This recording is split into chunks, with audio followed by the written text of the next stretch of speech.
כדי להמחיש לכם כמה זה פשוט לצנן קצת את כדור הארץ ולהעניק לו קצת ירוק, עציץ וקופסת שימורים ברגע. קופסת שימורים, מלפפונים חמוצים, תעזבו את הפרסום.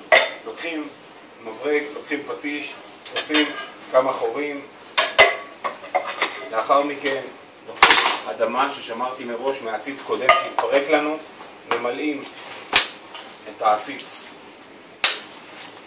עד למעלה, כמה שיותר, לא לפחד, אדמה יורדת במים, זה נורא נחמד, וניגשים לעציץ ישן שפעם שתלתי ונמצא אצלי במרפסת.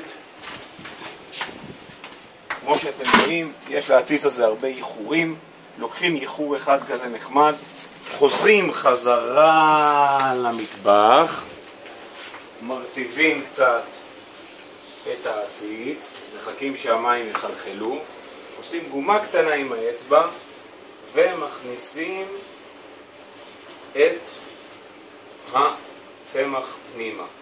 בימים הראשונים צריך לתת לו קצת מים, אחרי כמה ימים הוא בעצמו יסתדר, וככה אנחנו עושים את כדור הארץ קצת יותר נעים.